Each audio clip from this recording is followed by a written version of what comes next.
Ladies and gentlemen, this is your host of the Square Circle podcast, Marie Shadows. You are currently listening to the latest wrestling podcast episode via your favorite podcast platform. This mini announcement is to inform you that I have invested in a Patreon where you can now support the podcast, plus my novel Rookie, directly through patreon.com/rookie SCP. Ladies and gentlemen, welcome to the Square Circle Podcast. I am your host, Marie Shadows. And on this episode of the Square Circle Podcast, I'll be reviewing Saturday night's AEW Dynamite that premiered on August 22nd, 2020. It was action-packed with lots of tag team action, a huge win for the ladies, and a huge upset. Let's talk about that huge upset. The Prince of Pro Wrestling, Cody Rhodes, got dethroned by Mr. Brody Lee of the Dark Order. Huge shocker. I didn't see it coming. And I don't think most did. Brody Lee was made into a monster that night, taking Cody off his game. Cody wasn't ready for Brody. Brody used the outside to his advantage. Brody basically overpowered Cody Rhodes, using half and half suplex, German suplex, a super kick, 2 power bombs, and a discus lariat to pick up the victory during his match. This was for the TNT Championship that was on the line. Last week, Brody threw out the challenge to Cody Rhodes about taking his TNT Championship, and that is what he did on Saturday night. Cody tried to get in offense, but he just couldn't. He was way too overpowered, and Brody used his strength and power against Cody Rhodes to pick up that victory. Cody was then stretchered out, but Dark Order wasn't done with Cody and the Nightmare family. Brody continued his beatdown on Cody, eventually smashing the old title against Cody Rhodes' head. The TNT Championship plate of the old title was in a black bag that Brody Lee had. Took it, smashed it over Cody's head.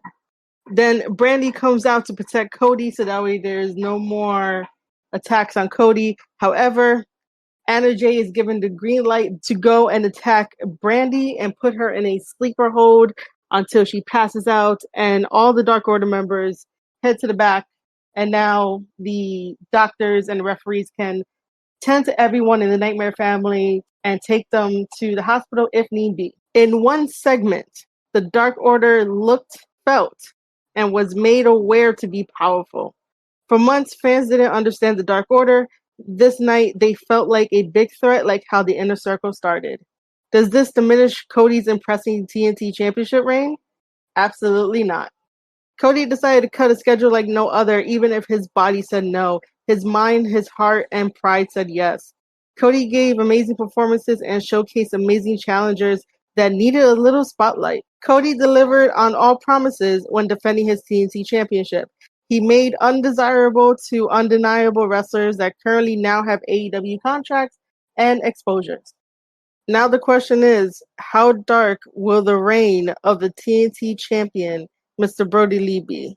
Overall, that closing to AEW Dynamite was fantastic. It made everyone look like $1,000,000. And finally, the Dark Order has some recognition. They are an added bonus to Being the Elite. If you guys are not watching Being the Elite, make sure to tune in every single Monday at 12 noon Eastern Time to watch Being the Elite, created by Matt Jackson, Nick Jackson, and Kenny Omega on YouTube. This is just a free plug. They don't tell me to do this, but I am a huge fan of Being the Elite. And Being the Elite does tie into All Elite Wrestling. So the Dark Order is very funny on there. They have personality. They move stories along, and it's great to see them on there. And then to finally have them get a bunch of wins under their belt in AEW and be treated as the force that they were originally meant to be is really great. Our next segment on AEW Dynamite is the women's tag team match, which was the finals for the AEW Women's Tag Team Cup tournament.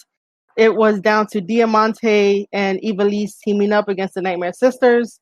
Luckily, my prediction did not come through, where the Nightmare Sisters were probably going to win, but due to the amount of comments, people were saying, please don't let them win, please don't let them win. Luckily, AEW listened to us. This tag match was really solid, and I am happy about that because the last time, I should probably say last Monday, when they had the semifinals on YouTube for the AEW Women's Tag Team Cup tournament, everyone was complaining, even myself, that because Brandy's figure got hurt while QT Marshall held it, she ran out and acted super silly. There is a time and a place for acting silly and acting comedic within professional wrestling matches.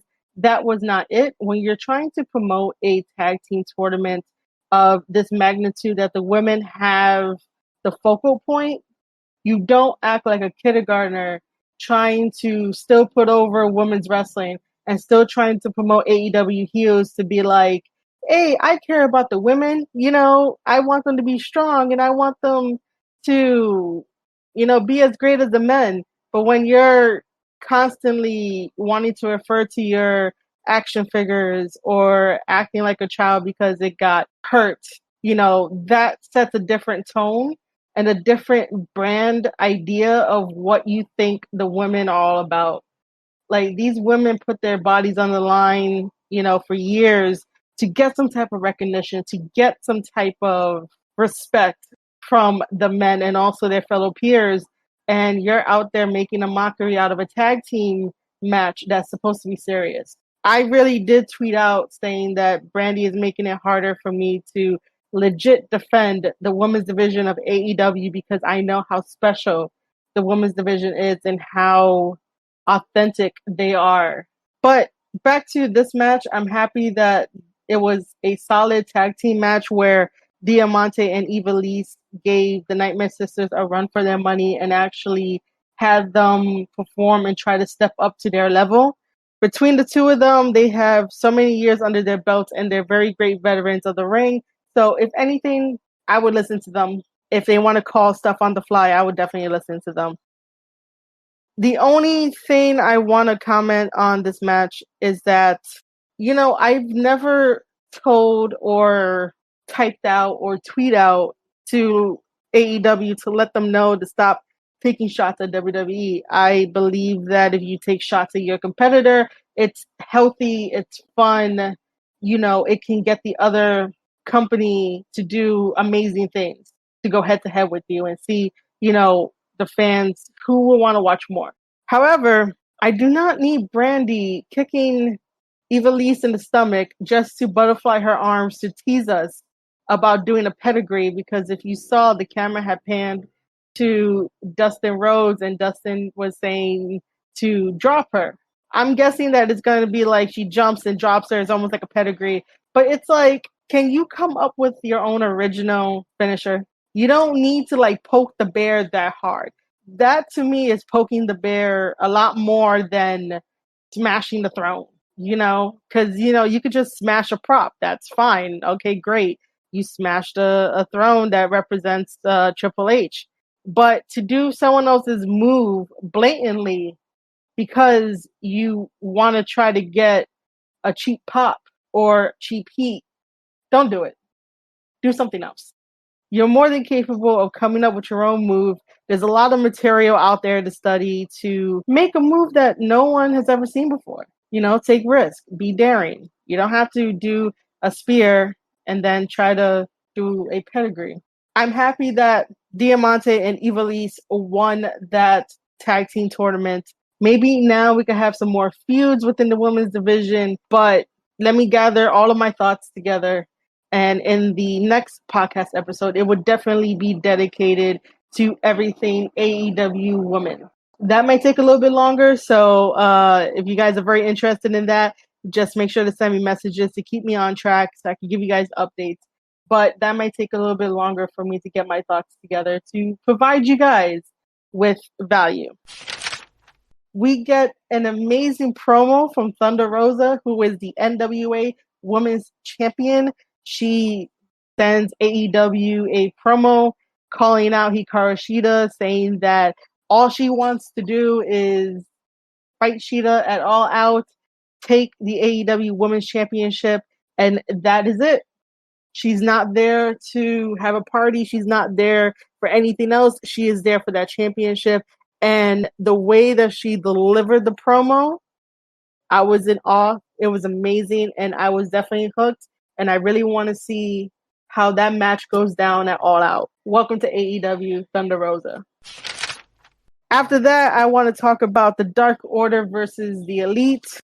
We had Alan Angels, John Silver, and Alex Reynolds of the Dark Order, 3, 4, and 5, versus the Elite, Matt Jackson, Nick Jackson, and Kenny Omega. This match was really amazing to watch. 3, 4, and 5 of the Dark Order are super talented, super athletic, and they work well as a team, and their mentality is to be one, because if you saw, every single move that they did was instinct to hurting their opponent. Especially when Kenny Omega was on the outside. One of the Dark Order members decided to hold a chair near Kenny Omega's head, and in comes another member to kick it. And then after that, placed the steel chair on top of Kenny's chest for Alan Angels to deliver the double stomp onto Kenny Omega. And then they took care of Matt Jackson. There was also a cool combo by the Young Bucks. They did a bulldog / dropkick combo to Alex Reynolds. Sometime later in the match, there were 2 power drivers given to the Young Bucks. I thought this was an amazing spot, an amazing move, where John Silver had one of the Young Bucks, did a power driver. Alex Reynolds comes in and does the power driver on top of the other Young Buck to try to pick up the victory, but that wasn't the case. Towards the end, there was a huge combo with the Elite on Alan Angels, where Kenny eventually gave Alan Angels the one-winged angel to pick up the victory for their team. After that, Kenny decides to snap a little bit, go grab a chair, and put it in a very dangerous position, tries to powerbomb Alan Angels onto that chair. But Matt sees this, pulls the chair out, and Kenny just drops Alan Angels, and both Kenny and Matt are having an exchange of words. Nick comes in to be peacemaker, and at this point, I did not know if Kenny had snapped because of he thought Matt had gotten hurt. So if you notice, the storytelling between the Elite, whenever Kenny snaps, is because he feels that the opponents took it too far in the very hard-fought battles. And Kenny feels like he should be protecting his friends because his friends are getting hurt by the opponents. So I did not realize that when Kenny had grabbed Matt's neck to probably tell him, but your neck. And when Matt told him that it was fine, everything calmed down. But you can still see the frustration lingering in Kenny Omega's mind and his actions and stuff like that. That one was a little hard to decipher. It wasn't like the other one where he blatantly attacked Marco, and when Nick had stopped him from it, Kenny was like, but he hurt you. That was obvious. This one was a little bit more, I had to focus in and realize, oh, it was because of Matt's neck and the reoccurring injuries, and this is why Kenny snapped. And slowly but surely, we will probably be getting a different side of the cleaner. Moving on to the next part of AEW Dynamite, it was FTR versus Private Party. FTR versus Private Party was the opener of AEW Dynamite, and usually when I do these podcast episodes, I always start from the beginning of the card to all the way to the end of the card, but I figured that you, the listener, would want to listen to me talk about Brody Lee versus Cody Rhodes and the aftermath of that. However, FTR versus Private Party, that was a fun opener of a match. Surprisingly, this week, Tully is at ringside with FTR. He came out with FTR, and there is no Shawn Spears to be seen.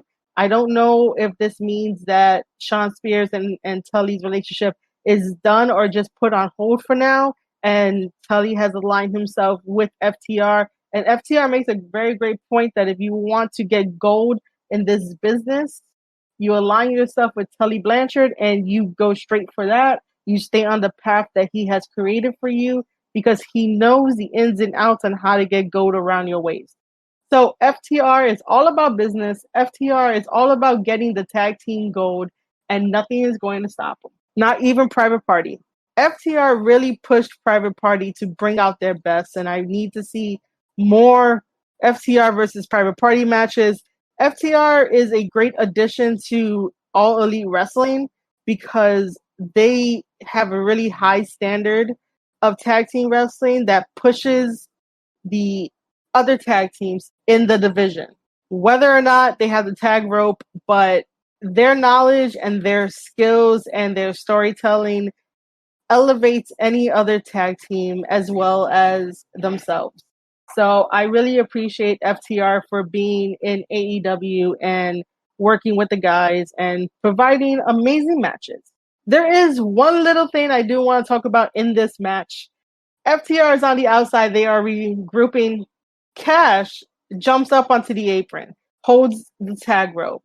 His partner Dax is on the outside, offers up his hand. Bam, there goes the tag. But Ref Aubrey does not allow the tag to happen. That was a legal tag that FTR did by the rules that they put forth from their contract by holding the tag rope. But yet, referee Aubrey did not allow that to happen, which that was some bullshit. That was a legal tag. She dismissed it. That was wrong. They should have looked at the tape and gave it to them. But either way, FTR still won despite that being dismissed. But yes, that is a legal tag.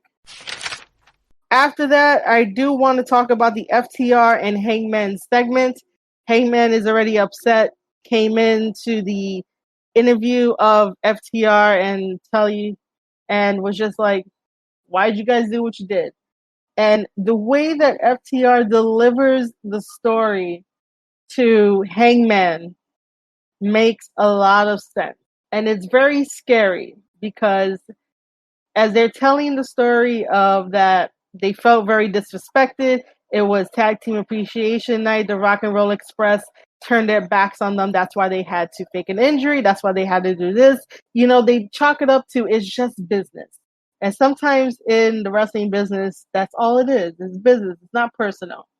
However, as they're telling this story, they are planting the seeds of doubt into everything that has ever happened. They also reveal that they're going to be in the gauntlet match next week.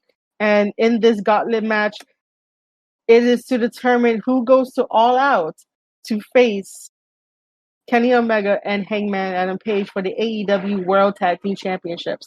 I personally want FTR to be there. I really want FTR to be there. I do not want Best Friends there. I do not want the Natural Nightmares there. And I do not want the Young Bucks to be there at All Out. I do not want any of those teams except for FTR to challenge Hangman Adam Page and Kenny Omega for those AEW World Tag Team Championships, because now this is a long time coming and I really want to see great storytelling and I want to see this match happen. As for my prediction this early on, as much as I want Hangman Adam Page and Kenny Omega to retain the AEW World Tag Team Championships, I really need FTR to take it from them and let everything slowly fall. Hangman and Kenny have been working their asses off in tag team and singles competition to help out their friends or to be in certain storylines just because of something small, but it's not taken too far. But these guys have been great as a tag team and tag team champions, but it's time for them to take a breather from that huge spotlight, from that huge burden. And maybe we could just get a feud between them two for a little bit because they're not really on the same page, no pun intended. They're basically there. They're tag team champions. They're dealing with it. But as much as they are magnificent in the ring, behind the scenes, the little cracks, the little seeds planted, they both view friendship as different, but they still work together to get the job done. I just think now is the time to take the belts off of them, give it to FTR, and see how FTR will run things and see what happens between the Elite and Hangman and FTR. That's what I'm saying. After that, we get Darby versus Will Hobbs. This was a short, quick match. And then out comes Ricky Starks cosplaying as Darby. And that was amazing. It was absolute amazing storytelling. And I really enjoy Ricky Starks in AEW. And Ricky Starks as a heel is the best thing. And both of them are making the story exciting. Next, we have an 8-man tag match that included Jurassic Express and Natural Nightmares versus the Lucha Bros and Butcher and the Blade. This was a very huge match. Lots and lots of spots, lots and lots of flying over the top rope, lots and lots of fast action back and forth. So this is what I have for my notes. Lucha Bros fly over the top rope onto Jurassic Express and Natural Nightmares. This is how the opening of the match started. Towards the end of the match, Pentagon and Blade argue. The only reason why Blade had offered to help Pentagon with the finisher is because Rey Fenix was on the outside of the ring. He didn't get up fast enough. He's still dazed out there, and Pentagon wasn't having it. So Pentagon pushed Blade, and Jungle Boy did a roll-up on Blade and became the winner of the match. Jurassic Express and Natural Nightmares are the winner of this 8-man tag. Then you have Eddie Kingston come out and cut a brilliant promo and have the teams of the Blade and the Butcher and Rey Fenix and Pentagon Jr. hug it out. The last thing that I want to talk about is Orange Cassidy and Chris Jericho feud. I left this for last because this has lost steam and it lost my interest. And right now it's just let's just get through this. I am done with this feud. This feud does not interest me. As much as Jericho is the GOAT and Jericho knows what he's doing, I'm just not invested in it anymore. So this time around, Jericho decided to make another match for him versus Orange Cassidy called the Mimosa Mayhem match. I did not realize that they were 1-1 in winning in this feud. So this is why we have a third match, and it's the Mimosa Mayhem match. Why? This is so gimmicky that I'm just like, I'll allow it. I hope that after this match, we move on to something else, because at this point, the Inner Circle lost almost all of their momentum. They were a huge threat in AEW when they first started. Now the threat is the Dark Order. And what is the Inner Circle doing to recover? Absolutely nothing. Not much anyway. So I hope that after this Mimosa Mayhem challenge, that's the end of the Chris Jericho and Orange Cassidy feud. I understand what Chris Jericho is doing. I give him props. I'm not saying it's bad, but I'm just over it. I really am. And that time could be spent trying to get the women over and trying to have more women matches and trying to form some type of story with the women so it can be the same as the men. I want to be interested in women's storytelling as well and help out there. That's all I want. Sometimes you have to cut something for something else to see it grow. All right, my awesome listeners, that's it for this review of Saturday night's AEW Dynamite that premiered on August 22nd, 2020. If you're looking forward to AEW Dynamite this coming week like I am, make sure to tune in on the special day of Thursday, August 27th on TNT at 8 Eastern, 7 Central. And as always, support the podcast via Patreon to get exclusive benefits for your entertainment pleasure. I'll see you in the next Square Circle podcast.